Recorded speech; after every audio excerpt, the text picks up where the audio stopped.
Pessoal, todos estão me ouvindo?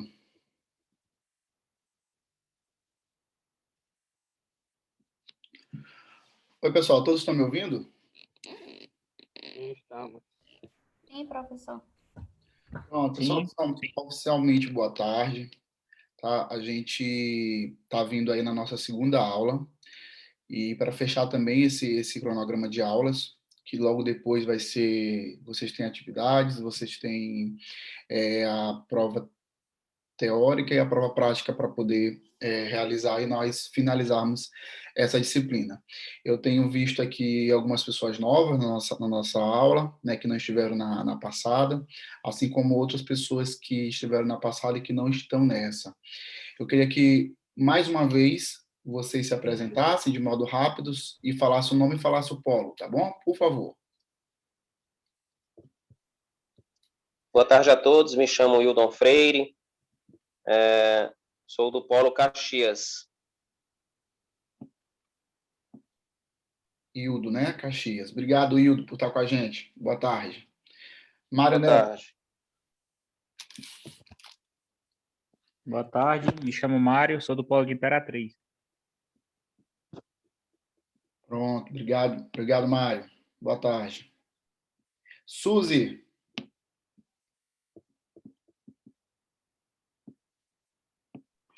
Suzy, também do Polo de Imperatriz. Obrigado, Suzy. Boa tarde. Boa tarde. Boa tarde, turma. Sou Fabiana, sou do Polo de Imperatriz.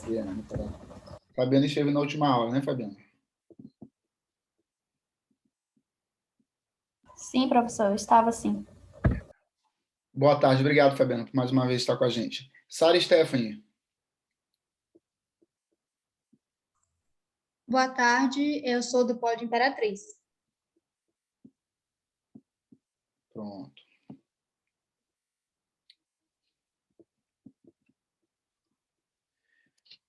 Resta mais alguém? Não, né? Tenho o Josiel do Polo de Imperatriz. Josiel. Obrigado, Josiel, por estar com a gente. Caxias só tem o Hildo mesmo, né? Isso, professor. Nossa turma está praticamente já menos da metade. São apenas 9 alunos, creio eu, que ainda estão participando. Pronto. Tá certo, Hildo, obrigado.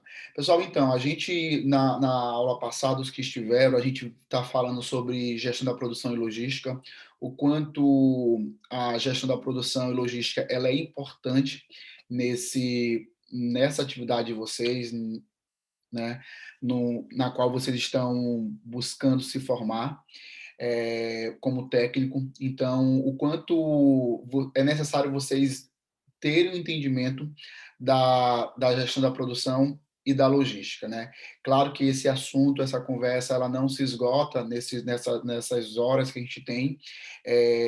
Eu até peço para que vocês possam, inclusive, ler um pouco mais, pegar a apostila é um recurso muito rico que vocês têm, é uma apostila que eu falei na aula anterior, ela está muito aí, se assemelha muito com o conteúdo que nós vemos dentro das faculdades, dentro dos cursos de pós-graduação, e vocês estão tendo esse privilégio de ter esse entendimento, de ter esse conteúdo de modo didático, para que vocês possam estar sendo preparados dentro desse processo de formação.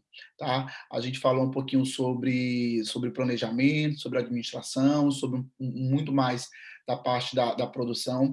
Agora a gente vai falar um pouquinho da parte da cadeia de suprimentos, vamos passar um pouquinho pela parte dos sistemas logísticos e finalizar com os tópicos especiais sobre produção e logística.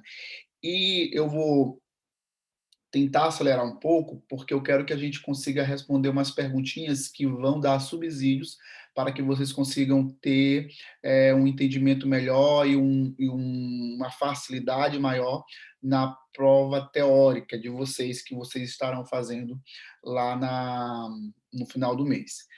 Eu já agradeço ao pessoal que participou do nosso fórum. O nosso fórum, ele além de servir para nós trazermos outros exemplos para tornar a disciplina mais clara, o conteúdo mais claro, ele também ajuda na presença de vocês, né? Eu também passei uma outra atividade, o fórum foi só uma discussão, mas passei uma atividade reflexiva para vocês entregarem até o dia 21 de junho. Então, dê uma passadinha, a atividade ela não é complexa, ela é bem simples, ela é muito mais para que vocês tenham esse momento de ler um pouco mais e essa atividade ajudar na média de vocês, porque às vezes alguns alunos têm uma nota muito baixa na prova, e aí corre o risco de ficar reprovado na disciplina, e a gente não quer que isso aconteça, a gente auxilia aqui enquanto professor, enquanto tutor, para que vocês consigam ter uma nota boa e consigam ser aprovados, tá certo? Então, vocês estão vendo aí a minha tela? Sim. Sim, professor. Então, a gestão da cadeia de suprimentos, né? A gente falou muito sobre produção, sobre administração, sobre um pouco do planejamento da produção. Agora a gente vai falar um pouquinho sobre a gestão da cadeia de suprimentos. O quanto a cadeia de suprimentos ela é importante para nós entregarmos o nosso produto. A gente vai também fazer a diferença do que é cadeia de suprimento, do que é cadeia de produção, que é muito comum na área de vocês, na área de agronegócio, falar muito mais de gestão da cadeia produtiva do que gestão da cadeia de suprimentos.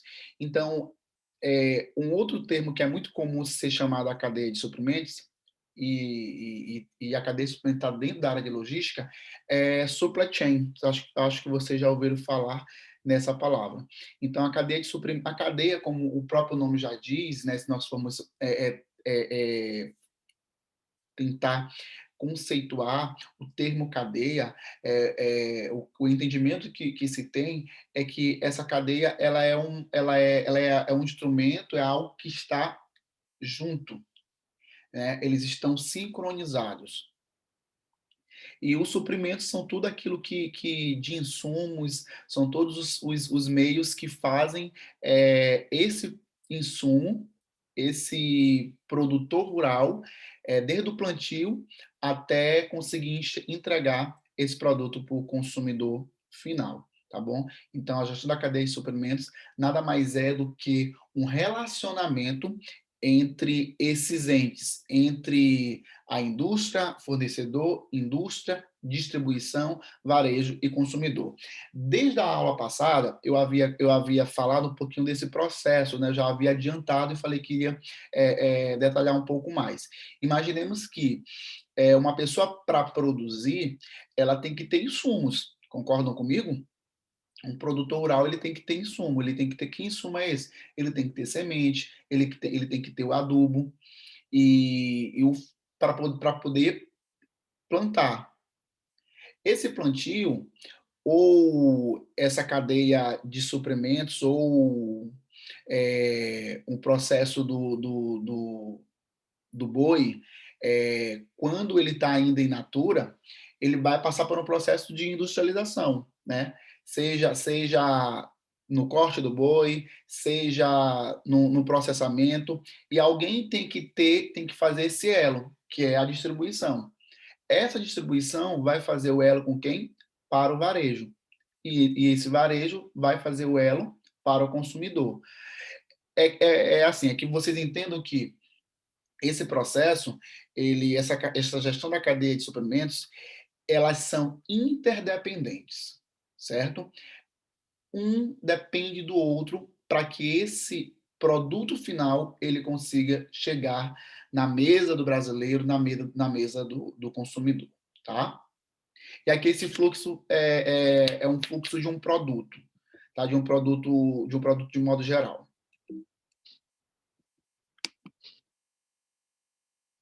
Então, aqui, o que o nosso vocês conseguem enxergar, né?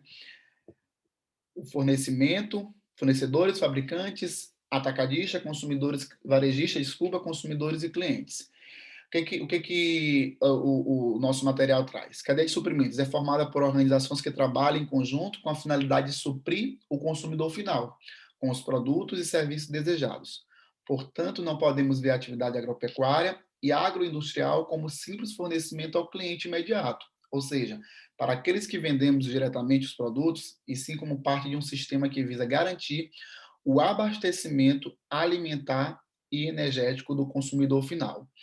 Vocês estão lembrados da crise dos caminhoneiros nos 2 últimos anos? Sim, professor. Vocês perceberam o quanto essa crise do caminhoneiro, eu acredito que todos nós, consumidores, indústria, foram perceber o quanto o caminhoneiro ele é um divisor de água entre a indústria, o distribuidor, o varejo e nós, enquanto consumidores finais. Quando eles se recusaram a não entregar mais, não percorrer pelas rodovias, vocês viram os gaps que aconteceu. Muitos de nós ficamos, muitos dos supermercados ficaram desabastecidos, faltou combustível, faltou medicamento nos hospitais, faltou uma série de coisas. Então, assim, eu quero que vocês entendam que a cadeia de suprimentos, ela é interdependente. Se um deles se recusar a sair dessa cadeia, compromete. Tá? Por isso que hoje existe as cooperativas, existem os arranjos produtivos, né? Principalmente na área do agro, para que seja mapeado a competência de cada um, a tarefa de cada um, de modo que vou chamar de pessoas, né, que compõem essa cadeia, não fique à mercê. Tá certo?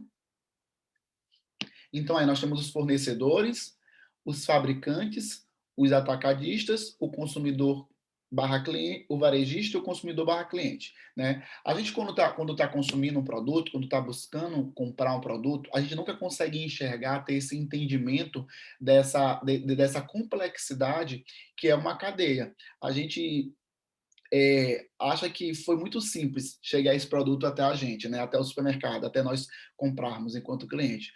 Quando não, existe uma série de complexidades para que esse produto ele consiga ser entregue para nós, tá? Que é o que a gente vai conversar ao longo da nossa aula. Alguma dúvida, pessoal? Podemos continuar? Pode continuar. Sim.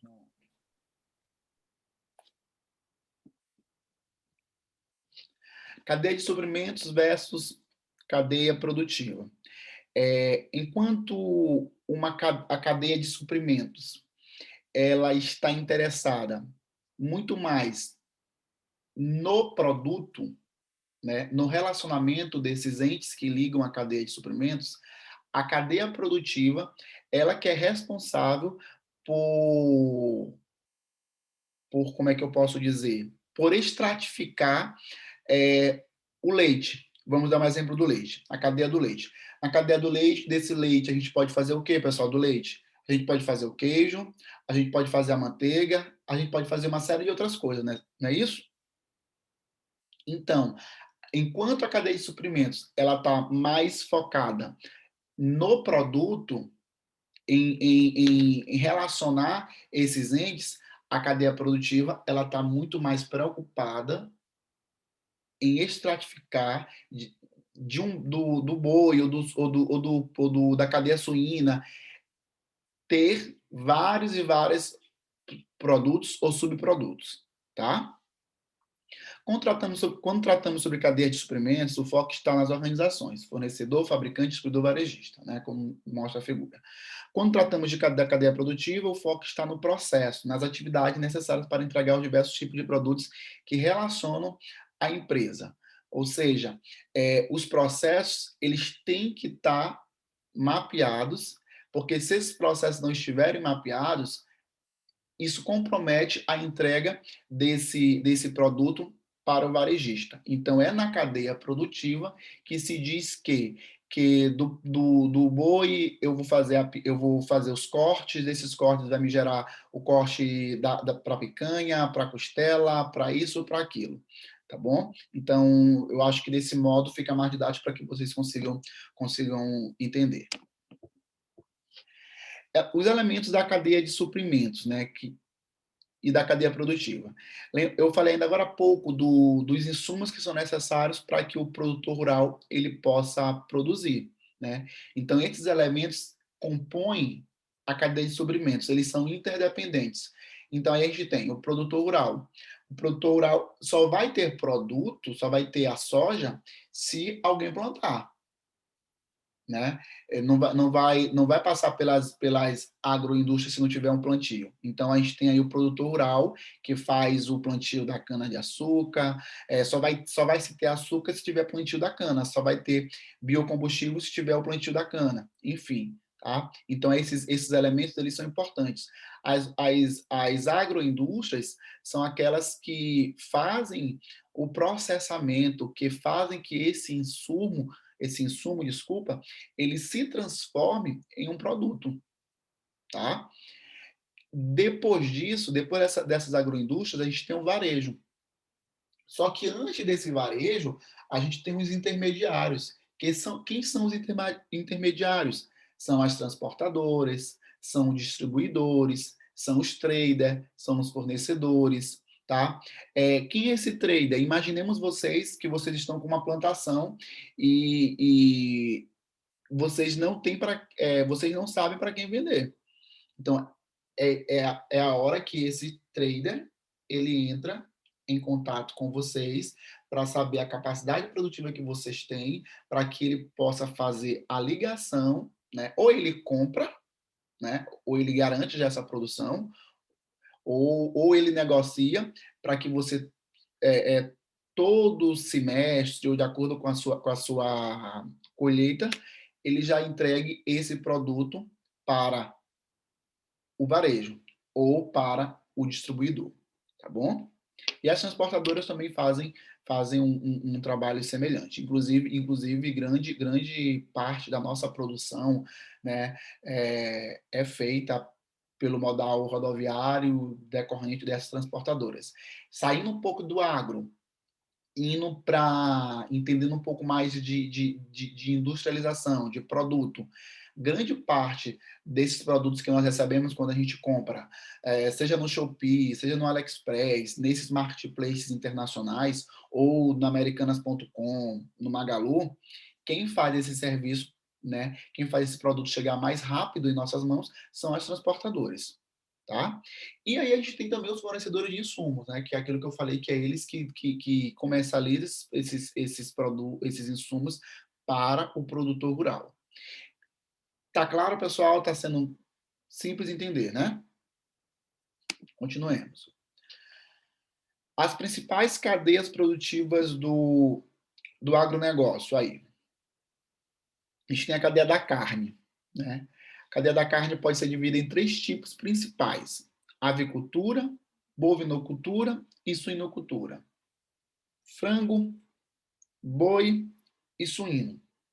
Dessas 3 cadeias, a cadeia que consegue ser mais aproveitada, que consegue gerar mais produtos, tem mais produção, é a cadeia da suinocultura, né? A gente sabe que o Brasil ele é um país, ele é o principal abastecedor de avicultura, né?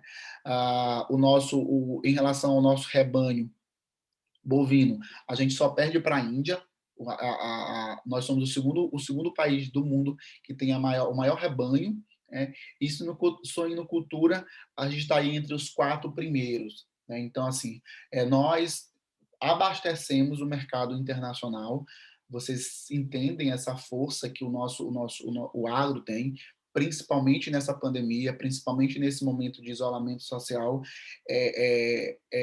O Brasil ele cresceu muito em relação, isso se deve muito ao agro, a essa produção. Por isso que os preços hoje eles estão mais caros dentro do território nacional, porque hoje está sendo muito mais vantajoso, né, vender para o mercado internacional do que para o mercado local. E aí a gente pode até abrir uma discussão nesse momento, porque existe, inclusive, a gente está no processo de inflação, a nossa inflação não está baixa, ela tá alta, né?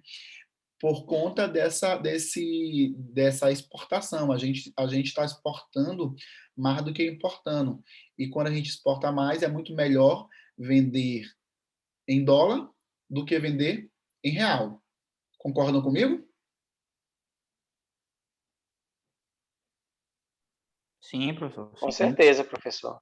Né? Porque a nossa moeda, ela nos últimos 2 anos, né? Ela tem, nos últimos 2 anos não, isso já decorre de algum tempo. Só que quando o dólar está muito alto, a nossa moeda ela se desvaloriza, né? Então a gente está, imaginem vocês enquanto donos de uma propriedade rural, vocês vão preferir vender para fora do que vender para dentro da sua própria localidade. E isso, pessoal, se vocês forem analisar, não é só quando a gente exporta. Se você for considerar grandes produtores, grandes municípios daqui do Maranhão, que são produtores da piscicultura, grandes produtores de peixes, às vezes você vai em uma cidade, eu vou dar um exemplo aqui, pela região do litoral ocidental. Você vai numa cidade chamada Guimarães, numa cidade chamada Cedral, que são grandes produtores de tutóia, que são grandes produtores de camarão, o camarão lá não é tão barato. Por quê? Porque essa produção vai muito para Fortaleza. Então, eles preferem vender em grande escala, né, para esses estados, porque pagam um pouquinho mais do que vender dentro do seu próprio estado. Ou, às vezes, dentro do próprio estado é um pouco mais caro, mesmo que o seu próprio estado seja um produtor. Tá? Então, é uma análise que deve ser feita e que, assim, às vezes, para quem não entende, principalmente o consumidor final, acha um absurdo. Mas o consumidor final, quando ele tem um certo entendimento, ele consegue se colocar no lugar do produtor, ele vai entender que realmente faz muito mais sentido eu vender para outro estado, para outro país, que eu vou receber em dólar ou em euro, do que vender e receber no real, considerando que a nossa moeda está desvalorizada, tá certo? Aí eu trago, pessoal, a cadeia de frango, né? A gente tem aí três tipos de carnes, e aí eu trago a cadeia do frango. Os insumos, aves, ração, medicamentos. Aí vocês conseguem, por essa cadeia do frango, vocês vão conseguir entender um pouco mais, só um momento. Vocês vão conseguir entender um pouco mais, essa cadeia de suprimentos que eu falei ainda agora há pouco. Vocês vão conseguir entender essa figura e esse fluxo de informações que eu comecei a nossa aula, tá? E a gente tem aqui os insumos, as aves, ração, os medicamentos, né? Depois disso tem o que é a produção rural. Engorda nos galpões, envio para o frigorífico. Aí quem é que faz o processamento, o abate, né? Nesse processamento que a gente, eu digo a gente, né, no lugar de que está fazendo esse processamento, que faz a extração do que é peito, do peito, dos miúdos, das coxas, da sobrecoxa, tá? E a gente tem o processamento, o abate, o processamento e os cortes. Aí alguém tem que distribuir esse produto para poder chegar até o varejo, né? Essa distribuição envolve quem? Envolve o transporte, a comercialização para o varejo e a exportação, né? Uma 40% a 50% fica no Brasil, fica no mercado nacional, e 50%, né, fica em exportação. Eu acho que nesses últimos 2 anos, a gente consegue aí ter um número até maior, né? Acho que deva chegar a 60% que está sendo exportado, tá? E aí o varejo o frango vem inteiro ou ele vem em cortes. Esse frango inteiro é aquele frango congelado, e em cortes é quando a gente compra lá da Seara, da Sadia, da Perdigão. Sadia acho que nem existe mais, né? Perdigão, Seara, que a gente compra o peito do frango, a coxa, a sobrecoxa, enfim, tá? Aí tem a cadeia do leite, falei para vocês ainda agora há pouco. A cadeia do leite é uma importante cadeia produtiva brasileira. Ela também é conhecida como bovinocultura de leite. Essa produção aqui é de 2015, essa produção prevista. A gente também é uma grande cadeia abastecedora, né? Na verdade, a economia do Brasil, ela é muito nosso PIB, o que segura o nosso PIB, né? O Produto Interno Bruto, é o agronegócio. Por isso que o agronegócio é tão importante para o Brasil. Foi uma decisão nossa de ser um país agrário, né? Um país que, decorrente da industrialização, a gente tem pontos favoráveis, né? Eu falei isso na aula anterior, mas também nós temos pontos desfavoráveis. Por quê? Porque os nossos insumos, os nossos insumos, a gente entrega as nossas commodities para o mercado internacional, e o mercado internacional nos devolve isso como produto com valor agregado maior. Então eu produzo leite, ele me devolve num leite em pó, ele me devolve num leite condensado processado, ele me devolve em algo mais robusto, e que isso tem um valor agregado maior. Né? Eu até expliquei na aula anterior sobre a laranja e sobre o nosso óleo de coco, que a gente deve dar essas commodities, vende essas commodities de baixo valor, e eles nos entregam como produtos. Então, eles conseguem ter uma rentabilidade, um lucro muito maior. Por quê? Porque o poder de mercado, o valor desse produto tem vários elementos que o tornam ele mais caro, né? Diferente do nosso, que a gente está dando o insumo. Se a gente fosse um país mais industrializado, a gente conseguiria transformar esse insumo em produto. Professor, você está querendo dizer que nosso país não tem indústria? Não, temos muitas indústrias, sem sombra de dúvida, mas os outros países, principalmente os países que compõem a Europa, os próprios Estados Unidos, a China também, né? São países extremamente industrializados, que conseguem ter um PIB superior ao nosso, muito decorrente da tecnologia que eles têm investido nessas indústrias e de tecnologia da informação. Tá certo?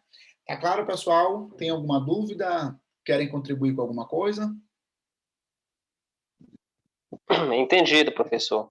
Só para uma melhor compreensão dessa cadeia produtiva, fica bem claro com as suas explicações que os nossos produtores, eles produzem no intuito de exportar, né? Não atender à nossa demanda local. E daí, que corresponde a que temos um número na inflação alto, né? Um aumento gradativo mesmo em plena pandemia de diversos produtos, né?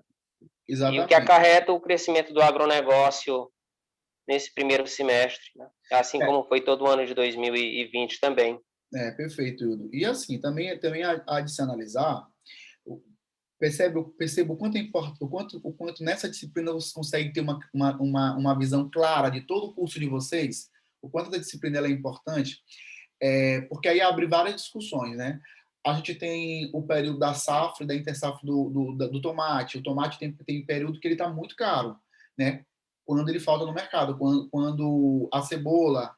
Então, às vezes, essa alta do preço, ela não é nem decorrente da exportação, ela é decorrente do período chuvoso. Às vezes falta um pouco mais esse produto no mercado, então é a lei da oferta e da demanda, né? Então tem muita demanda para pouca oferta, e quando tem muita demanda para pouca oferta, os produtos vão ficar os produtos vão ficar de um valor mais elevado, tá certo?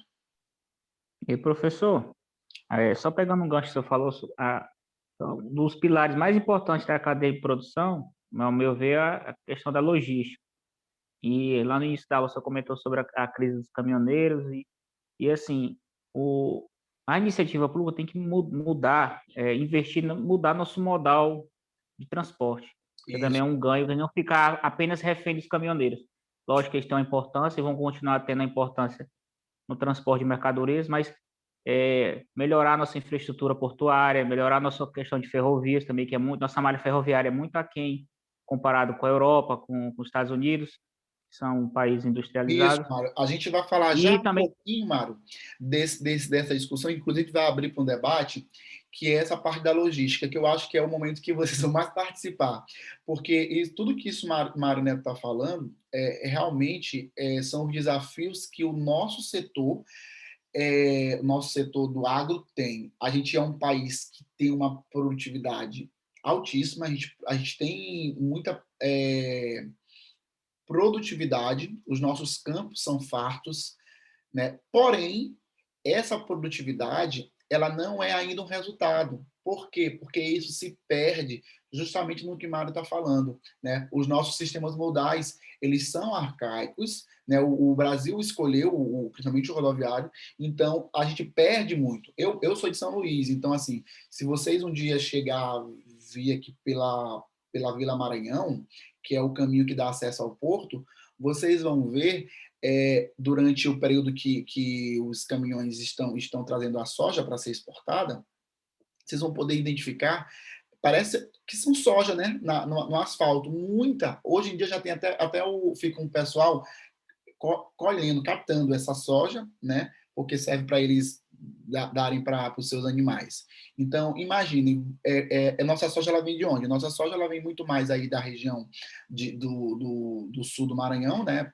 Balsas, Imperatriz, muito mais de Balsas, mas eu digo dessa região. A gente tem uma produção aqui na região de Chapadinha. Hoje em dia, muitos lugares já produzem soja. Porém, a gente tem uma concentração muito maior onde? Em Balsas, não é isso?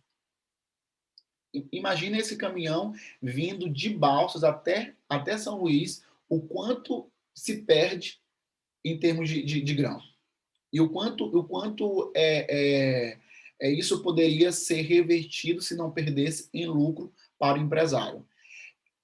É claro que quando a gente vai fazer a precificação de uma carga, aí a gente está falando agora de formação de preço, né, eu só estou dando esse exemplo para poder ficar mais claro para o entendimento de vocês, a gente já dá uma quebra, né?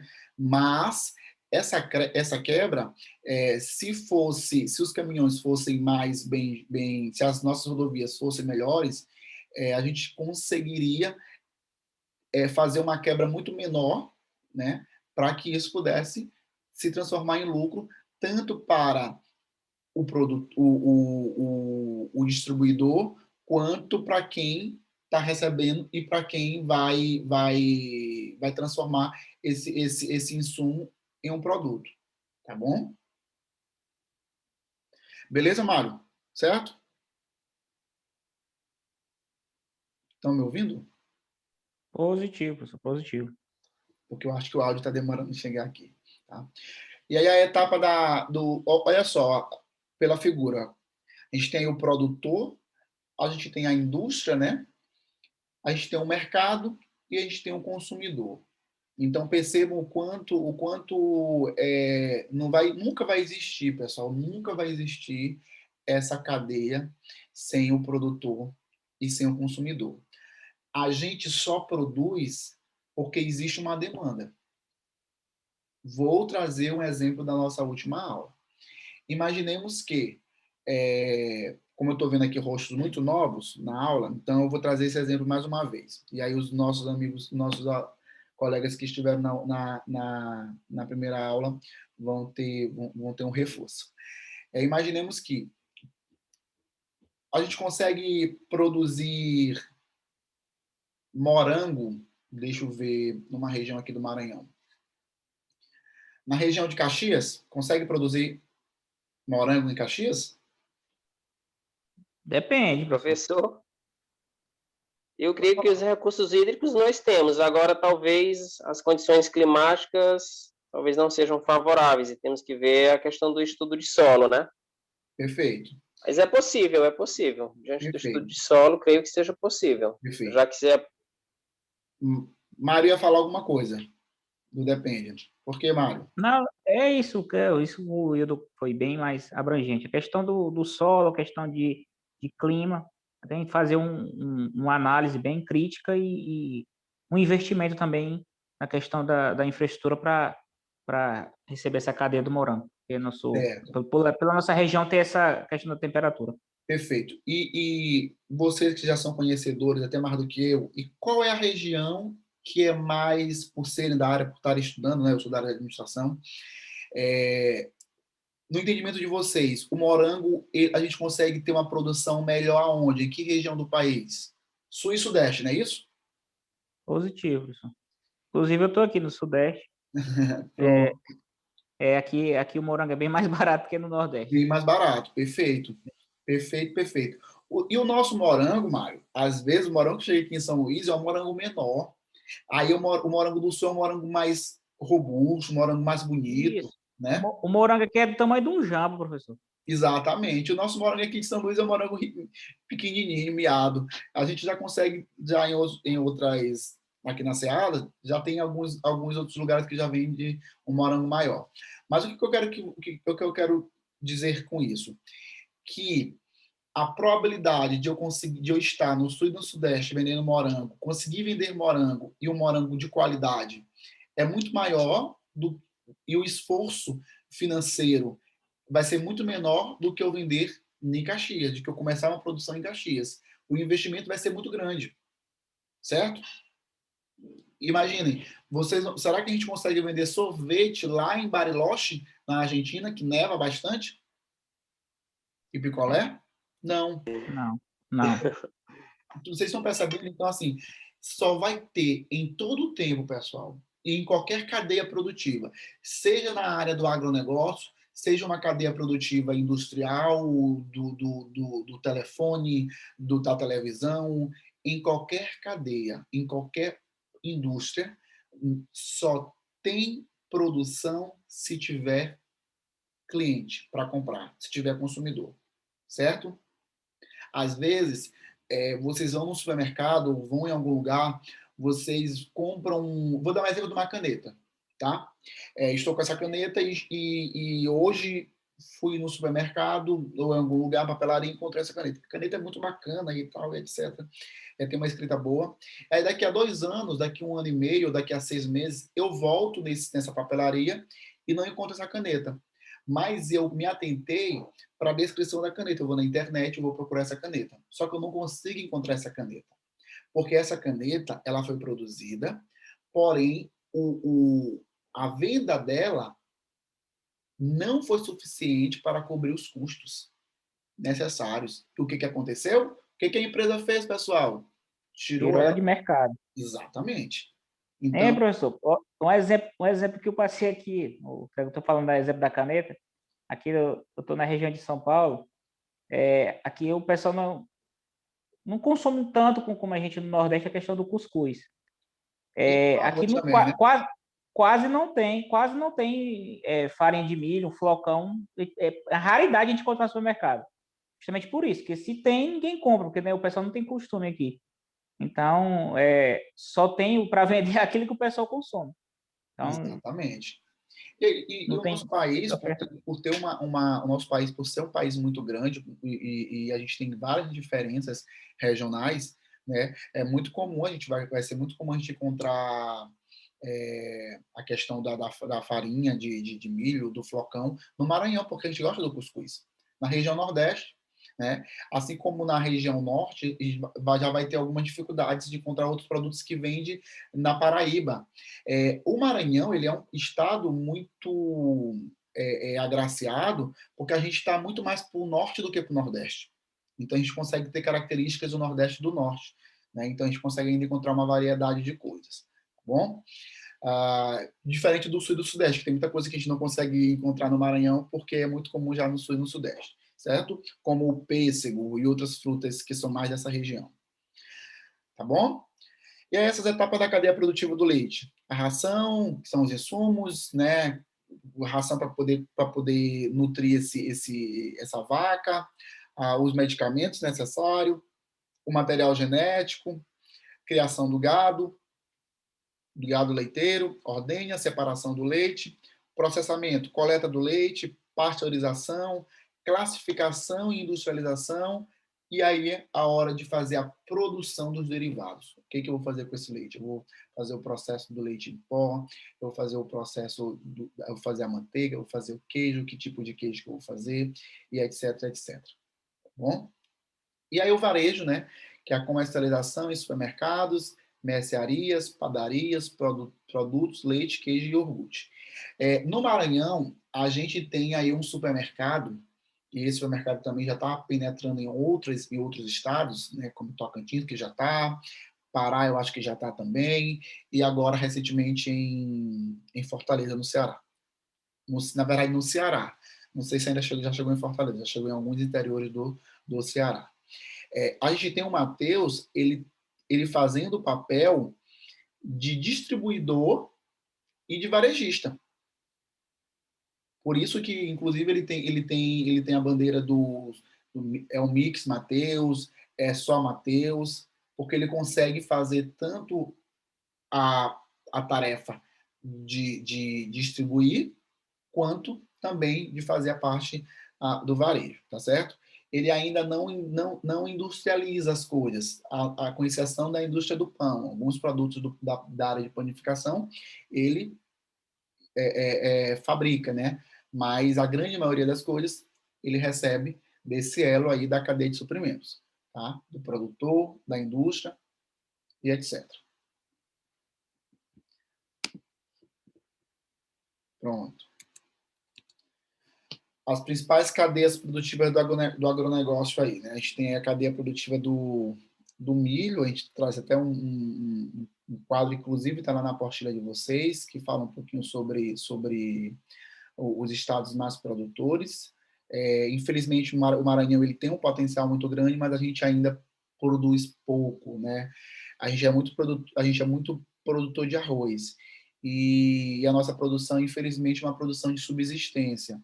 A gente está, nos últimos anos, está conseguindo reverter um pouco isso, as pessoas elas estão um pouco mais empreendedoras, elas estão buscando produzir um pouco mais, porém o maranhense ainda é medroso, ele tem receios ainda de produzir em larga escala. E aí a gente precisa considerar também que São Luís, principalmente, nós estamos pelo modal rodoviário, a gente estrategicamente está muito fora de linha, o que faz com que os produtos cheguem aqui em um valor um pouco maior, diferente de Imperatriz, que Imperatriz, Caxias estão numa região mais privilegiada, né? Imperatriz faz fronteira aí com vários estados, e Caxias está bem perto de Teresina, então isso facilita. Aqui nós em São Luís a gente está um pouco, eu digo em São Luís estou um pouco mais ilhado. Porém, a gente tem um porto, que é mais perto das Américas, né? Dos continentes, do continente europeu. Mas se o Brasil, o principal sistema modal usado é rodoviário, a gente, enquanto São Luís, a gente perde muito. Tá? Por isso que as coisas demoram a chegar um pouco mais. Cadeia de grãos. A gente tem a cadeia de grãos aí do Brasil, né? Que é o milho, a soja, o feijão, o arroz, o café, entre outros. A gente também é um grande produtor de café, um grande produtor de feijão, um grande produtor de soja. Os grãos têm particularidades nesses processos de acordo com o tipo de plantio, cuidado de produção. E aí, a partir desses grãos, a gente consegue enxergar a cadeia de cada um, porque dentro dessa cadeia de cada um é feito a produção de vários outros produtos.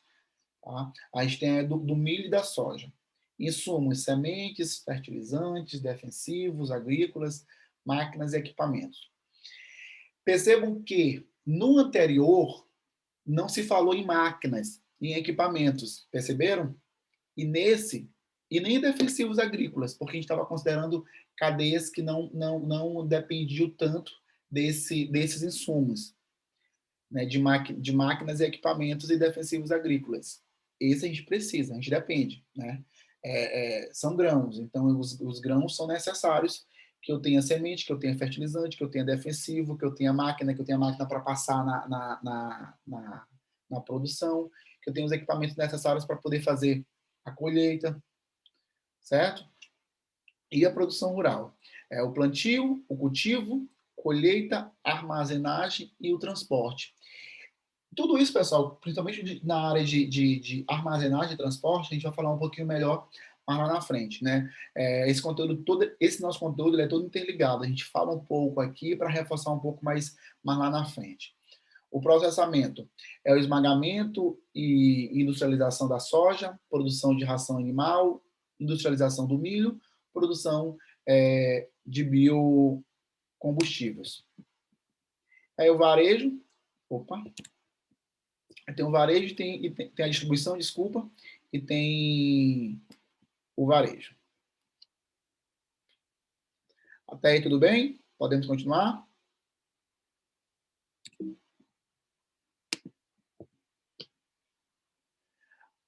Aí tem essa cadeia, a cadeia sucroenergética, né, que é tão importante para o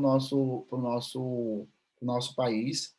A cadeia sucroenergética, ela, desde quando o Brasil ele foi descoberto aí, né, entre aspas, pelos portugueses, já existia começou a existir uma movimentação muito forte dessa cadeia, que não era, claro, que não era sucroenergética, era a cadeia do açúcar, né? A cadeia sucroenergética ela veio ficar um pouco mais tarde, porque até então só era o açúcar que era produzido. Depois não, depois já mais no século XX já começou a se pensar nessa cadeia enquanto uma cadeia também produtora de biocombustível, certo? Um setor muito importante da economia agrícola, esse setor é composto da produção de açúcar e álcool de cana e produção de energia elétrica por meio da queima de bagaço da cana. Esse setor movimentou na safra, aí tem esse valor aí, né, desse estudo, 107 bilhões de dólares. Então, com certeza já tem estudos mais recentes, né? Mas isso está na nossa apostila. Então, a gente quis trazer o que está lá estampado na nossa apostila. A apostila que, inclusive, vocês estão usando. Aí vem a cadeia produtiva da sucroenergética. Indústria de insumo, cultivares de cana, agroquímicos, máquinas e implementos. Aí tem aqui a produção rural, produtores com contratos, produtores arrendatários, produção integrada de usinas, produção de cana. Pessoal, está sendo muito comum agora as pessoas, principalmente os traders, né, os distribuidores e as agroindústrias, elas terem contrato com esses produtores. E aí, dependendo desse tipo de contrato, essa agroindústria ela fica responsável para fornecer todos os insumos necessários para que ele só plante. Eu acho que vocês já devam ter visto isso em outras disciplinas, né? Então, e aí depende da forma desse contrato, tem seus benefícios e também tem seu lado ruim, né? Porque um produtor ele acaba ficando preso a uma agroindústria, mas dependendo da quantidade é interessante, mas se esse contrato for pequeno não é tão interessante assim financeiramente. Mas geralmente esses contratos são contratos grandes, são produções grandes. A não ser que a agroindústria ela se limite, né, e ela consiga pulverizar isso, consiga reunir um número maior com receio de ficar na mão só de 3 produtores, 4 produtores. Isso também acontece, tá? Agentes fomentadores, indústria de bens de capital. Número de usinas no Brasil, aproximadamente 350, no estado de São Paulo, estão localizadas 59 deste total. De toda a energia da cana, a gente tem aí o caldo da cana para produzir o açúcar e etanol, a gente tem aí o bagaço, a gente tem a palha, tem o mercado do açúcar. Essa cadeia sucroenergética ela é bem interessante, porque a gente pode analisar de 3 modos, né? Seja do açúcar, seja do álcool, seja da produção do biocombustível, do que é gerado, né? A gente sabe que o etanol, assim que ele foi lançado no mercado, teve uma demanda muito grande, mas como há aí a discussão de que o etanol ele queima mais rápido do que a gasolina, né? Esse etanol ele baixou bastante para nós consumidor final, porque a gente sabe que a gasolina recebe uma carga de etanol considerável, tá bom?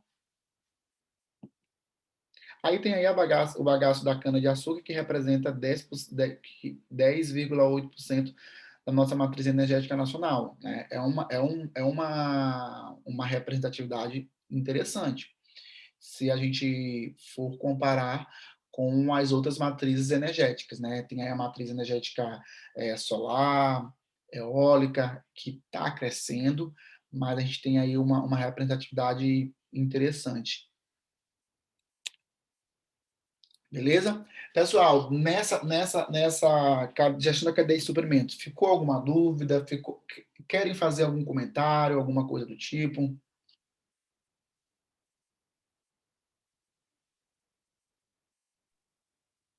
Foi bem esclarecido, professor. Pronto, perfeito. Deu para compreender. Beleza. Beleza, Hildo. Bora lá, os sistemas logísticos. Pessoal, o que é que quando se fala em logística, né? Quando alguém está perto de vocês e falou de logística, o que que vem na mente de vocês?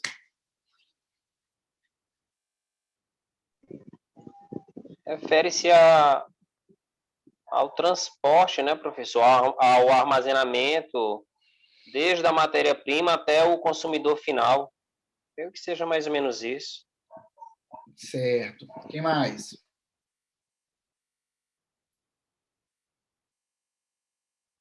Quando se fala em logística, o que que vocês entendem aí por logística?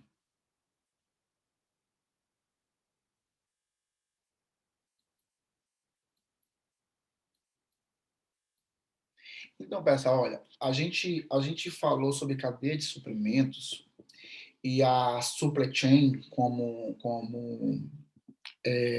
conhecido na literatura, né, em inglês, nada mais é do que o sistema do que logística, tá?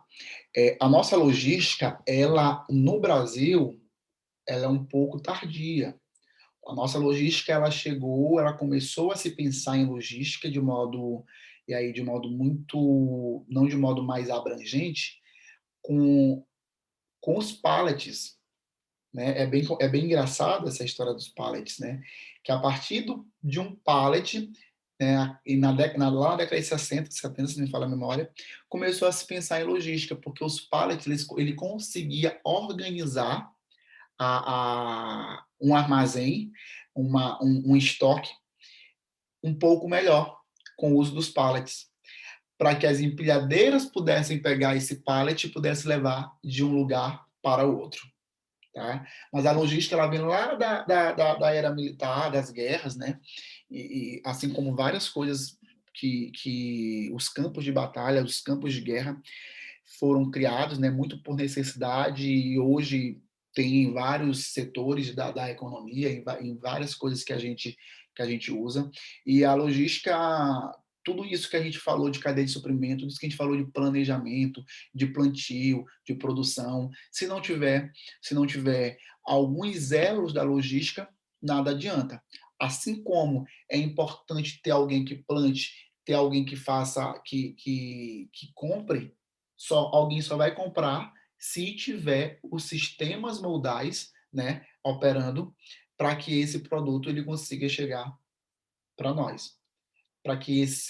Por isso que o sistema logístico é um sistema, é um todo, ele consegue, ele tem que ser feito, ele tem que ser aplicado, né, na íntegra, principalmente uma agroindústria, para que ela consiga entregar esse produto em menor tempo para esse cliente, para o cliente final, tá?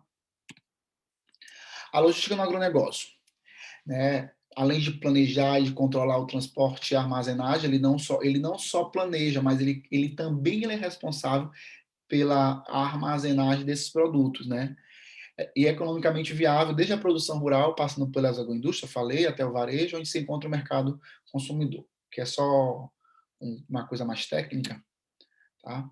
E aí tem aqui as atividades da logística, né?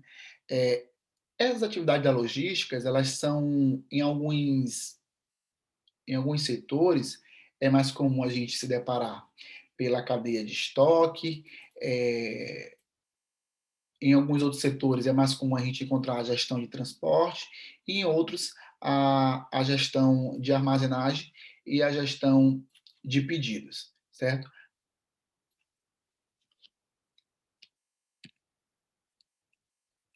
E aí, essas atividades da logística, elas vão operacionalizar a gestão dos sistemas estratégicos da logística no agronegócio, que é o que que o Mário Neto estava falando ainda agora há pouco, sobre os nossos sistemas modais que a gente usa no nosso país e que o mundo todo, na verdade, utiliza, tá bom? Por que é importante a gente saber de ter uma gestão de estoque? É importante porque imaginem vocês estão, vou dar um exemplo da soja, né? Vou dar um exemplo da cadeia da bovinocultura. Então, Professor, pode falar. um exemplo prático, né, fácil de entender sobre a questão de estoque, é tanto o produtor rural, o criador de boi, na questão também da agricultura, a questão da aquisição de defensivos para a safra posterior. Ou Perfeito. principalmente agora nesse período que a inflação, o mercado está aquecido, então ele tem que se programar para manter esse estoque sempre positivo, vamos dizer assim, para quando ele não impactar no custo final dele, porque isso vai refletir diretamente na margem de lucro dele, deixar para comprar vamos dizer, um período de maior procura no mercado. Então ele tem que ter esse estoque para estar planejando e objetivando, lógico, no final, um lucro maior em cima da sua commodity ou sua cultura. Foi o Hildo, né, que falou, né? Mário, Mário, mas beleza, muito boa a sua consideração. Só que quando a gente está falando sobre logística, é tudo muito complexo. Esse teu entendimento é um entendimento, é o mesmo entendimento que eu tenho, porém, inclusive acho que foi uma aluna que perguntou isso na aula passada, né? Me fez uma pergunta muito parecida com esse teu comentário que você fez. A gestão de estoque, que a gente inclusive usa lá, dependendo do tipo de estoque, a gente usa o just-in-time, né? Que é o modelo,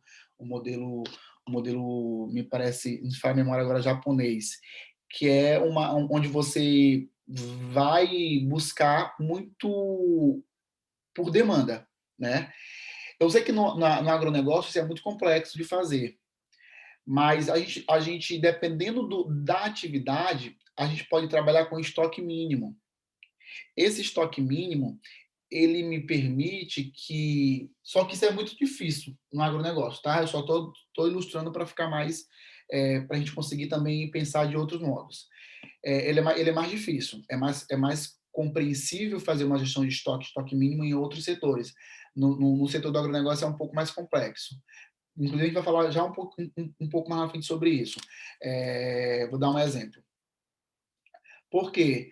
Porque quando a gente fica com um estoque muito grande, esse estoque, se ele não estiver muito bem armazenado, não estiver sendo feita a gestão de armazenagem, esse estoque pode ficar comprometido. Quer ver um exemplo em outro setor? O Ministério da Saúde.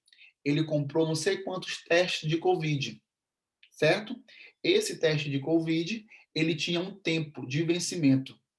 Eles não se atentaram para o tempo de vencimento. O ministro Pazuello, ele é um grande entendedor da área de logística, mas ele foi e pego... professor, Pode falar. ele, ele, ele não, acho que ele não entende muito de logística, não, porque ele pode, no papel ele poderia entender, mas na prática eu discordo um pouco desse Pois é, ele foi entendimento dele pego de de calça. logística. Ele foi. É aquele ditado, casa de ferreiro, espeto de pau, né? Então, ele não conseguiu fazer o dever de casa bem feito. O que aconteceu? Tivemos prejuízo e vários testes foram ser jogados fora. Então, E professor, pode falar. mas a questão dos testes, beleza, tinha essa data, mas os testes não chegou na ponta da linha de quem realmente precisa. O nosso país, ele pecou muito na questão de por não ter feito uma testagem em massa da nossa população. Sim, Então, a gente eu estou poderia dando ter... um exemplo do vencimento, né? Por quê? Porque existiu aí má vontade, né? Essas questões políticas a gente não vai nem Sim, trazer, porque aí vai gerar uma grande discussão. Mas é o vencimento do teste, que compraram bastante, não se planejaram para fazer essa testagem, que talvez nem teria condições com esse número de testes de fazer uma testagem em massa, mas fazer uma testagem por amostragem. Se fosse feito e se atentassem para o prazo de validade, isso não aconteceria. Né? Eu estou fugindo um pouco do setor de vocês, só para dar um exemplo para que vocês consigam enxergar de modo mais claro. Tá? Recentemente estou fazendo uma consultoria para uma uma distribuidora de cosméticos. E aí eles estão com uma casa bem grande e aí está abarrotado de produtos. E tem produtos que eu percebi no inventário que a gente está fazendo, que a gente está desenvolvendo, que tem produtos que já venceram, tem produtos que eles compram que não levam em consideração quais são aqueles que têm mais saída, porque quando você vai fazer uma gestão de estoque, você tem que considerar isso. Você, inclusive, deu o exemplo qual foi o exemplo que você deu do produto? Mário. Os defensivos e fertilizantes. Se é um produto que se usa bastante, que vai precisar, beleza, mas se for um produto intermediário, não adianta eu ficar tendo um estoque grande, porque estoque grande é dinheiro parado. Sim, sim, eu entendo. Eu só coloquei esse exemplo só porque, assim, hoje, como o nosso país ele não é um país industrializado, mas assim, é industrializado, mas não como deveria. Então, Isso. essa parte de defensivos e fertilizantes, a gente compra da Europa e da Ásia. Então, a gente compra com valor agregado e com a alta do dólar, com essa instabilidade do dólar, Compreendi. Faz sentido. ele está só aumentando. Então, assim, hoje o defensivo, ele praticamente do ano passado para cá, ele quase dobrou de preço. Também levando em consideração a subida exponencial da soja, do milho, dos grãos de maneira geral. Então, o produtor está tendo muita dificuldade. Aumentou sim o preço da soja, mas também todos os defensivos que ele utiliza no campo aumentou. Então, ele tem que ter um jogo de cintura para fazer essa balança, equilibrar essa balança. Perfeito, mano. Perfeito. Pronto. E aí tem um sistema de estratégia da logística no agronegócio, né? O transporte, aí tem os meios, né? São transporte aéreo, dutoviário, ferroviário, rodoviário e aquaviário. E tem a armazenagem e conservação, que é o que a gente estava falando um pouco, né? Tem essas estruturas, principalmente quem vem aqui, às vezes passa aqui por essa BR, pela Vila Maranhão, perto do Porto do Itaqui. Recentemente, acho que nos últimos 10 anos, nos últimos 5 anos, as empresas, as indústrias, elas se preocuparam muito em construir essas estruturas, né, para poder armazenar esses produtos, esses insumos, até porque fica mais perto também de onde vai ser exportado, né, para onde vai ser exportado. Mas num sistema estratégico da logística, ela considerando o transporte, né, na opinião de vocês, qual é o sistema mais viável para a nossa economia? Qual seria? Ferroviário. Por quê o ferroviário? Porque, professor, a gente diminuiria o nosso valor de frete e, consequentemente, o custo Brasil de disponibilizar essa matéria-prima no Porto ou na Europa, a gente chegaria com um preço muito mais acessível e, consequentemente, com mais competitividade com os nossos concorrentes diretos. Certo. Mário, tu não acha também que depende de que tipo de produto está sendo e da quantidade desse tipo de produto para que seja o ferroviário o mais acessível? Sim, sim, mas assim, pega aqui nosso exemplo, soja, milho, produção em larga escala, o modal ferroviário, não com a malha que a gente tem hoje, lógico que iria necessitar de investimentos nesse item. Só que a gente poderia, por exemplo, a Vale hoje, eu já trabalhei na área, na parte da ferrovia, eu conheci um pouco das informações.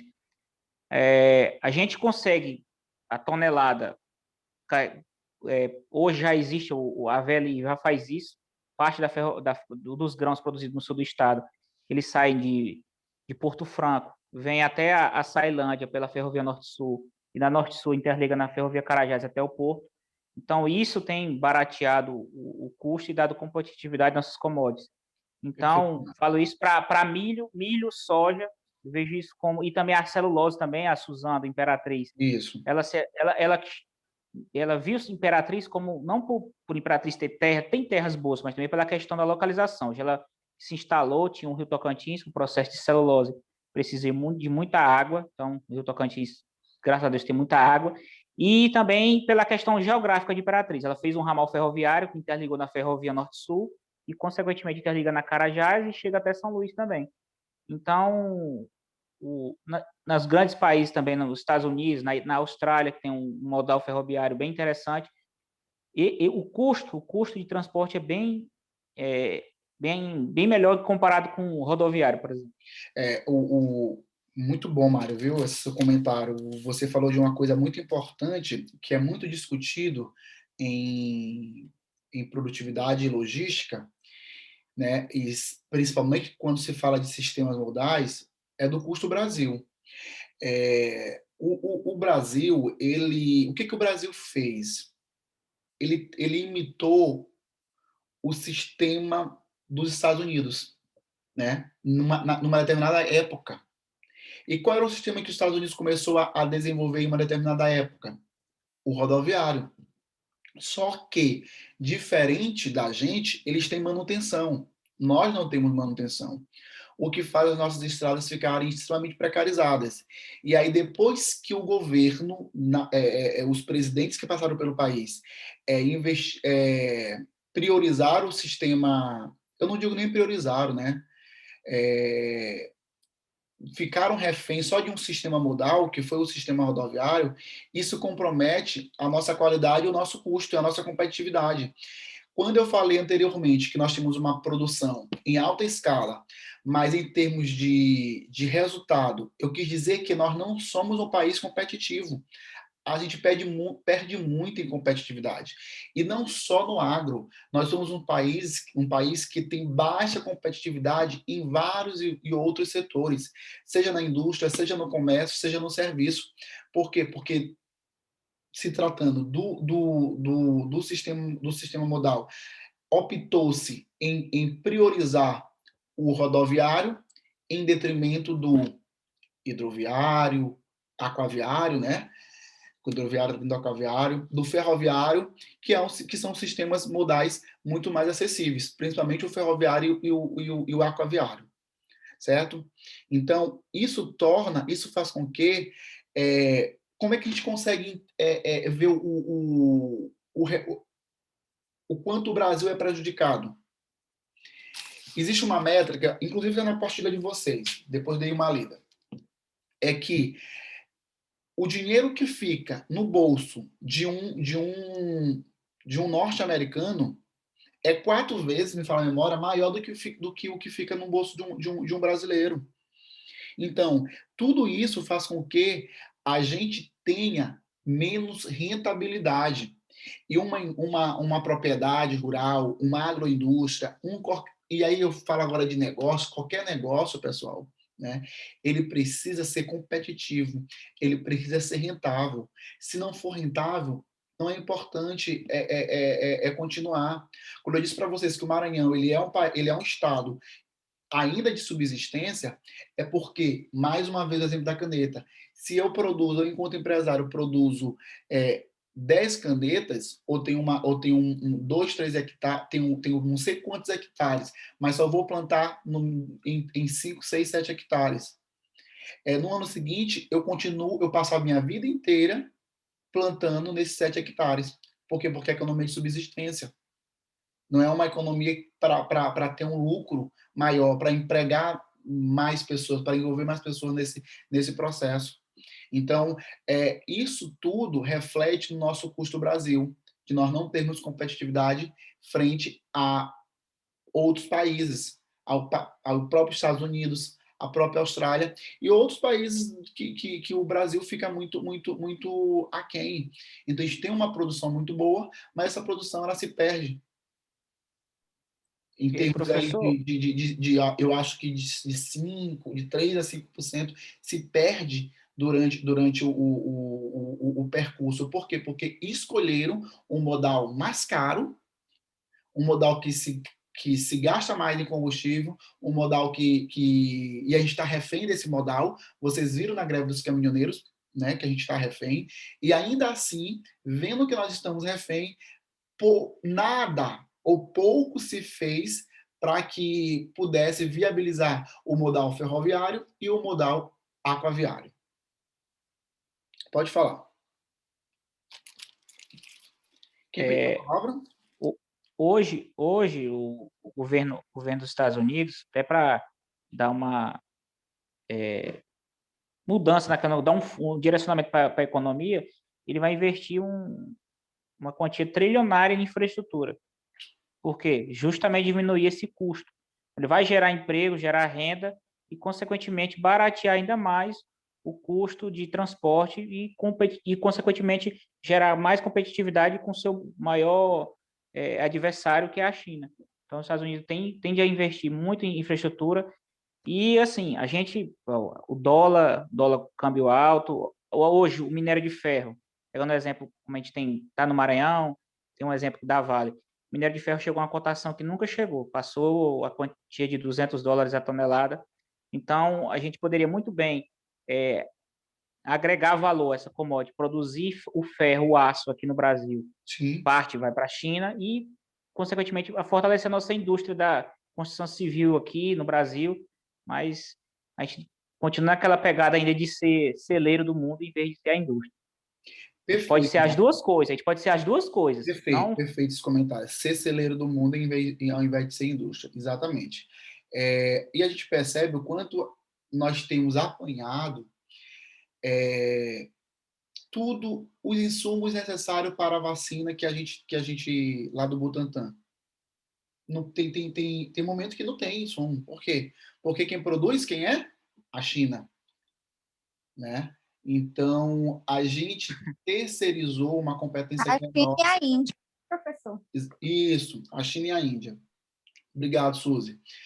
A gente terceirizou e continua terceirizando um processo que é nosso para os outros. Os outros continuam lucrando trilhões nas custas do Brasil, né? Porque a gente escolheu ser agrário, a gente escolheu ser celeiro e não um país industrializado, em pleno século XXI. Né? A gente paga muito, muito caro por isso. A gente chegou a ser a sexta economia principal do mundo, ultrapassamos inclusive a França em algum momento, e imaginemos, Mário e os demais, se nós escolhêssemos ser essas duas frentes, o quanto a gente poderia ser as três primeiras. A gente estaria, com certeza, professor, com uma política séria destinada à valorização da educação, da indústria, da infraestrutura. A gente teria tudo para ser, no mínimo, a terceira economia do mundo. No mínimo, a terceira. Atrás e aí nadando de braçada contra a China e Estados Unidos. Estados Unidos. Só para você ter ideia, assim, os colegas, a França, geograficamente falando, ela é pouco maior do que o Maranhão. Então, como é que um país... Exatamente, Mara, porque esses países eles são pequenos, né? Isso. Eu sei que é difícil administrar um país continental como o Brasil, mas o nosso país é tão rico em recursos e cabe à iniciativa pública melhorar isso. Tanto a questão da educação, por isso que a gente está fazendo esse curso, para dar uma reviravolta, principalmente no nosso estado, que é tão rico em algumas coisas, mas tão pobre em outras. Mário, e assim, e os demais, quando eu digo que essa apostila de vocês é uma apostila rica, esse material que os professores usam, né, o próprio processo de avaliação de vocês, a prova de vocês é uma prova para vocês pensarem de modo crítico a avaliação de vocês. É uma avaliação que às vezes nem em faculdades eu consigo ver, viu? Porque às vezes as provas que vocês vocês recebem, principalmente as práticas que a gente fazem, é muito para buscar esse pensamento crítico de vocês. Não é o pensamento do decoreba, não é a múltipla escolha, mas é o pensamento, na intenção de fazer vocês pensarem, raciocinar e propor alternativas e propor melhorias, porque é isso que vai fazer vocês serem diferentes de qualquer outro profissional, tá certo? A armazenagem, né, pessoal, eu já falei, tem esses tubos, né? Esse que está no campo aqui, se chama siloé, não é isso? Isso, professor. Silo. O silo é mais ou menos assim. Que hoje tem sido muito utilizado justamente para poder ficar no estoque, ficar mais próximo de onde é exportado. Tá? E aí que a gente chega nos nossos tópicos especiais sobre produção e logística, que é muito do que a gente já até discutiu, né, dos desafios da produção do agronegócio. Esses desafios são enormes, que envolve o Brasil. O Mário, inclusive, trouxe a discussão do custo do Brasil, o quanto a gente tem gargalo, né, nessa operação. O próprio governo federal investiu recentemente junto com a BID, em um programa lá do Ministério da Economia chamado Brasil Mais, que é para favorecer o processo de melhoria de produtividade das nossas indústrias, do setor de comércio e do setor de serviço, principalmente do setor industrial, para ver se a gente consegue produzir mais em menor tempo, porque também uma outra discussão que se tem é essa: o funcionário brasileiro, o profissional brasileiro, ele produz menos do que o profissional norte-americano, né? O norte-americano ele consegue fazer em um intervalo de tempo muito mais do que o brasileiro. Então isso é muito decorrente do nosso sistema. Então, o governo ele propôs, isso é um desafio, se tiver continuidade, né? Se for feito com política de Estado e não de governo, a gente consegue, aos poucos, aí, aumentar essa produtividade, né? E aí minimizar esses gargalos que são tão comuns dentro do nosso estado, dentro do nosso país. Aqui eu trago um exemplo da produção de soja, da capacidade de transporte, porque essa capacidade de transporte, como é usado muito mais o modal rodoviário, nossa capacidade de transporte ela fica comprometida, né? Se nós pudéssemos usar o ferroviário, como o próprio Mário sugeriu, e aquaviário, nós temos a maior bacia hídrica do mundo, mas a gente subutiliza essa bacia hídrica. A gente sabe que tem muitos dos nossos rios estão assoreados, estão ruins de navegabilidade, mas ainda tem, né, muito rio com um potencial enorme de navegabilidade. É só a gente considerar aí a própria bacia amazônica, o próprio estado do Amazonas, os estados que compõem a Amazônia em si, né, os rios, a grande maioria estão em condições de navegabilidade, e a gente poderia também usar esse modal, que é um modal tanto hidroviário quanto marítimo, que consegue transportar muito mais do que o rodoviário. A gente tem um desafio também de mão de obra, né?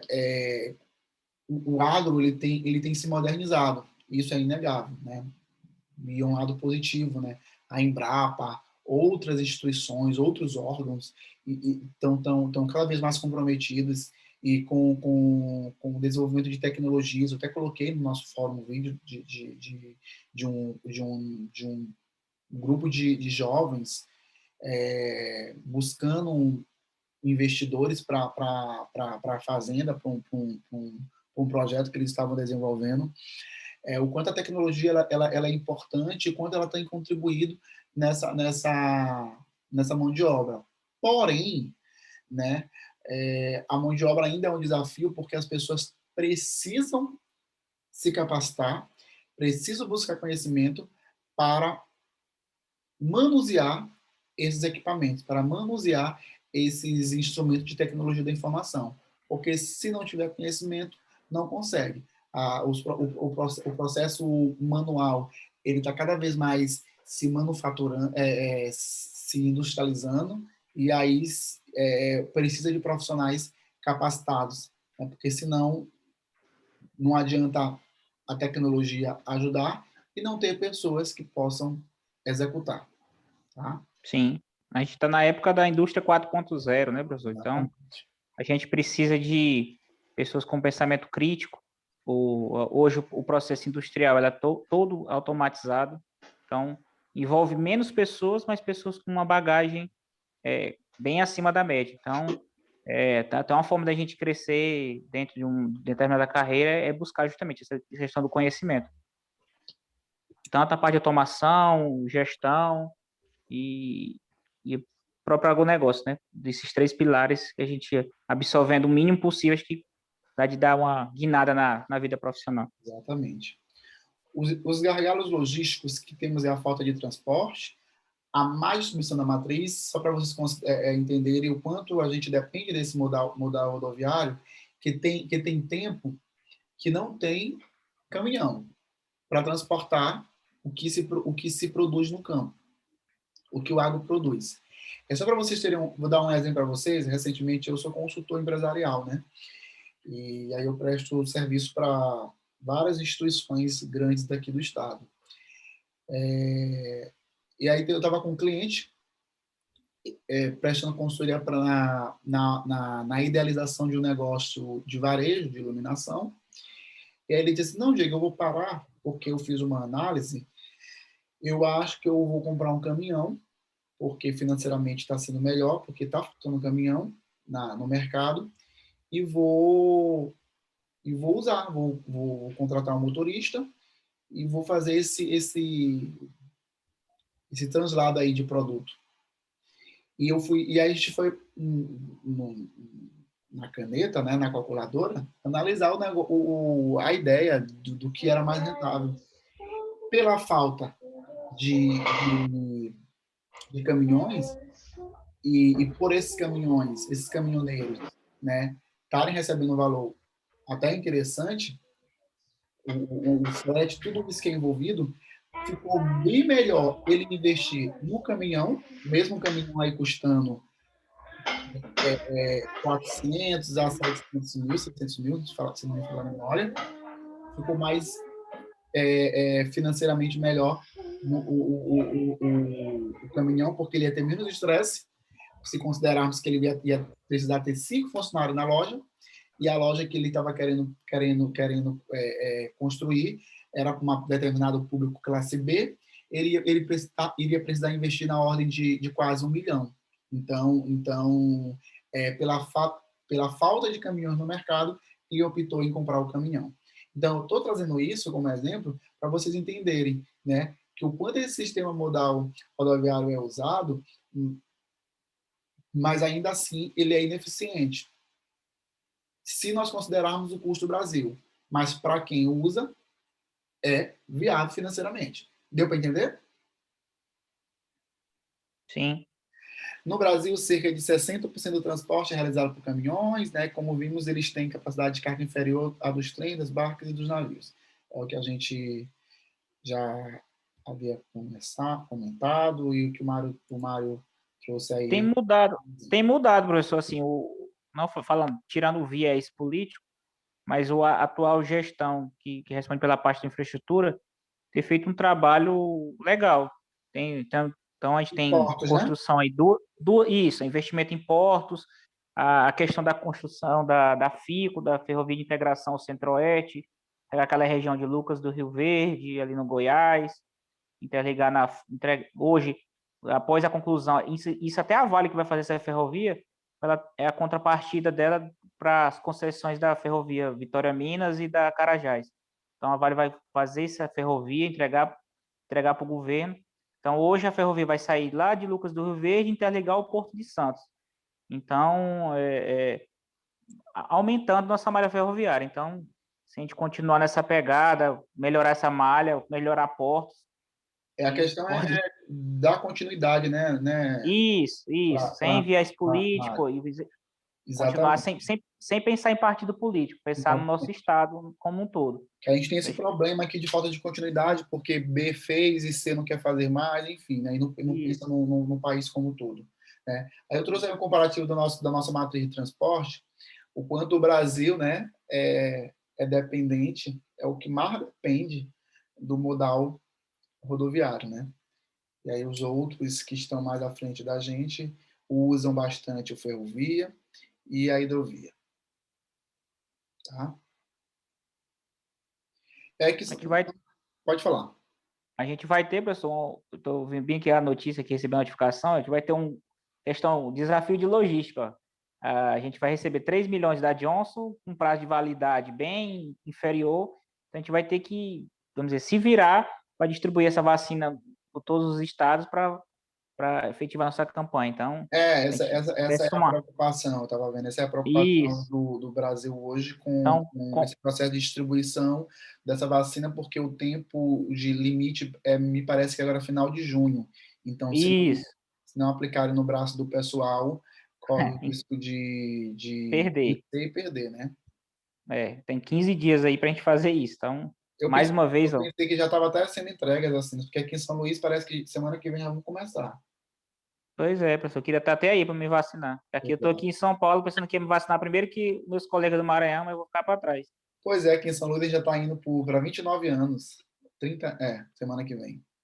29, 28. Esse ano que essas vacinas vão se perder, igual os testes. Pronto, ó, pessoal. São 4 desafios. Pois é, isso aí, tudo que vocês estão vendo serve para quando vocês estiverem sendo gestores, gerente de indústrias, ou de qualquer empresa, vocês pensem, o professor Diego falou isso, o quanto a parte logística ela é importante para o resultado de uma empresa, seja ela do agronegócio ou de outro setor. Tá? E vocês não repetirem esses erros, porque é muito melhor nós aprendermos com os erros dos outros do que com os nossos próprios, né? Então, a gente tem aí os 4 desafios da logística no agronegócio. Melhorar o processo de escoamento da produção, preparar a mão de obra para o boom logístico de que o Brasil precisa, né? A gente ainda acredita que o Brasil vai passar por esse boom logístico, desde que o dever de casa esteja sendo feito, a gente consegue aí ter alto investimento e a gente consegue reverter um pouco esse problema nefasto que a gente tem, que é de usar só um modal, tá? Em detrimento de outros. Melhorar a rede de armazenagem ao longo das cadeias de suprimentos, né? É um desafio que deve ser enfrentado, que não virá somente por meio da ação do governo. Algumas cooperativas e produtores rurais começam a entender a importância dessa área de armazenagem para o negócio e investir na atividade. Aí eu faço um comentário. Grande parte dos avanços não é do governo, pessoal. Foi o empresário, o empresariado ali, a iniciativa privada, junto, pensando, discutindo, construindo, propondo, que fez com que a gente chegasse avançasse muito mais no agro. Então, assim, a gente sabe da competência do Estado, se eles estivessem junto com a iniciativa privada, com certeza estaremos muito mais, né, em um grau de competitividade mais elevado, porém, não se tem ainda isso, mas a iniciativa privada, cada vez mais, ela tem buscado investir, ela tem deixado de esperar só do governo, né? Era para fazer? Era, porque existe uma carga tributária enorme, mas se não fazem e a gente precisa, infelizmente a gente tem que ir lá e fazer, tá? Enquanto iniciativa privada. Melhorar a infraestrutura portuária, né? Que a competitividade começa na capacidade de escoamento da saída dos produtos para o comércio internacional, como os navios são de operadores privados, estes preferem transportar cargas para portos eficientes, que reduzem o tempo de atração e, por consequência, aumentar o retorno. Assim, modernizar os portos brasileiros a padrões internacionais é um desafio essencial da logística. Tá? Só para vocês entenderem, nós não falamos dos outros modais, porque são modais mais caros, são sistemas mais caros e que não fazem sentido para a nossa produção brasileira. Certo? Certo, pessoal? Positivo. Vocês terão outra aula agora, não é isso? Exatamente. Tá. A gente vai, eu ia passar uma atividade aqui para vocês. Estão conseguindo ver? Estou recebendo aqui uma mensagem aqui do... Pronto. Estão me ouvindo, pessoal? Sim. É porque apareceu uma mensagem aqui que eu tinha saído da aula. Daqui a pouquinho vai entrar a professora das 16 às 18. Eu não posso entrar no horário dela. Eu tinha uma atividade para passar para nós discutirmos, né? Mas não vai dar tempo, tá bom? Eu vou dar uma lida e aí eu não sei se vou enviar para vocês, porque eu sei que vocês estão cheios de outras atividades, inclusive tem uma minha para ser entregue dia 21, tá? Eu até botei aqui esse prazo. Tira um tempinho, 10 minutinhos, vocês conseguem responder essa atividade, 10, 15, inclusive com aquilo que a gente com o que a gente discutiu na primeira aula. É muito da primeira aula, não é dessa aula, para vocês poderem assimilar e conseguir fazer a avaliação de vocês no final do mês de modo melhor, tá bom?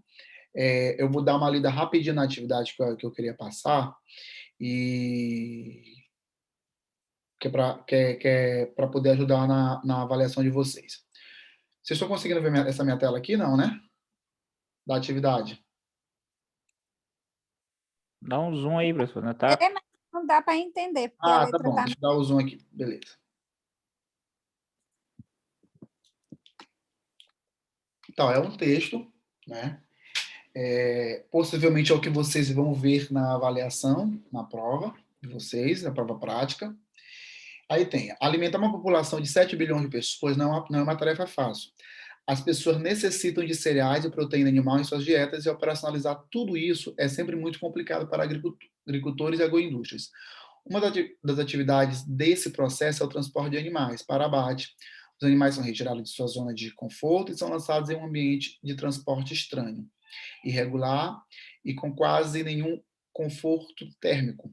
Esses fatores, aliados às distâncias de transporte, causam estresse dos animais, reduzindo o aproveitamento da carcaça e a perda do animal. O resultado negativo do transporte acarreta prejuízo aos produtores que investiram no crescimento e engorda dos animais durante o ciclo de produção. Na suinocultura, por exemplo, segundo Antunes, as perdas no transporte correspondem a 19% da incidência de morte de animais. O transporte tem representado danos ao bem-estar animal, à qualidade da carne e impostos, perdas econômicas às agroindústrias. Veja alguns problemas e características elencados por Antunes no transporte de suíno. Inexistência de um profissional específico para o transporte, ou de uma equipe, inexistência de um treinamento exclusivo voltado a quem desempenha esse tipo de operação, manejo inadequado dos animais, lotação exagerada, tempo excessivo de viagens ou de espera no abatedouro. Uso do bastão elétrico, que prejudica o bem-estar dos animais e pode provocar danos na carcaça e comprometer a qualidade da carne. Condições climáticas de transporte inadequadas, que influenciam decisivamente na intensidade do estresse do animal. Esse estresse térmico aumenta as temperaturas acima de 18 graus e eleva as perdas ocasionadas durante a remoção dos animais da granja ao abatedouro. A qualidade da carne, incidência de PSE, DFD é prejudicada com a adição de fatores estressantes, tais como temperaturas mais elevadas. O tempo da viagem influencia também o comportamento do animal e a qualidade da carne suína. A distância percorrida, entretanto, é menos importante que o tempo da viagem, que tem efeito mais adverso no estresse dos animais. Diante dessa consideração, use os conhecimentos que adquiriu sobre gestão da produção e logística e responda os questionamentos a seguir. Quais soluções poderiam ser adotadas por produtores e agroindústrias para resolver esse importante problema logístico? B.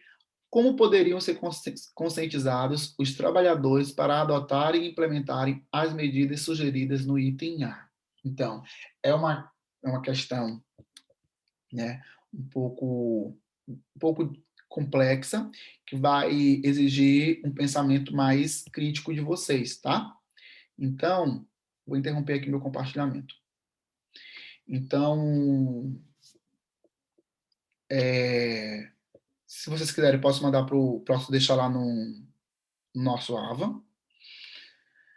e vocês já vão treinando. É só para treinar para a prova de vocês, não preciso me enviar, tá certo? Porque a avaliação vai ser mais ou menos nesse sentido. No mais, pessoal, é isso. Eu quero só que quem puder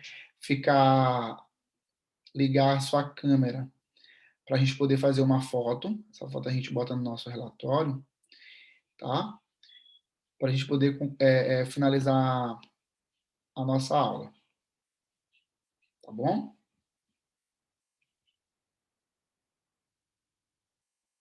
Só um momentinho.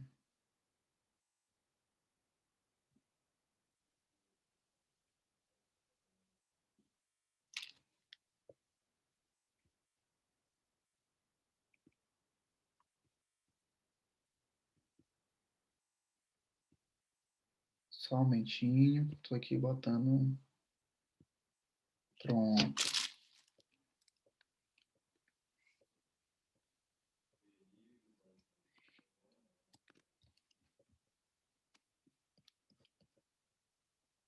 Pronto.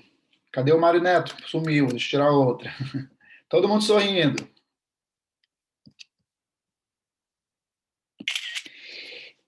Hildo, muito obrigado. Tu é o remanescente aí de Caxias, tá bom? Obrigado, professor. Fabiana, Desculpa aí um pouco a interferência que eu tive que mudar aqui do tranquilo. celular para o computador e aí terminou atrapalhando um pouco aí. Tá tudo no inglês aqui, vou ter que configurar no computador. Eu tinha desinstalado o Zoom aqui. Fabiana, Sara, Mário, Suzy, muito obrigado e os demais pela Josiel, tá? Pela atenção de vocês. Vou compartilhar nossa foto lá no grupo, tá bom? E não esqueça de responder a atividade que está lá no ABA, para me enviar até dia 21, tá certo? Muito boa nossa aula de hoje, viu? Gostei demais. Obrigado pela participação de todos. Um abraço. Ok, professor. Tchau, professor. Obrigado a Bom final de você. semana, todo Tchau. Boa mundo. semana. Tá, tchau. Tchau, pessoal.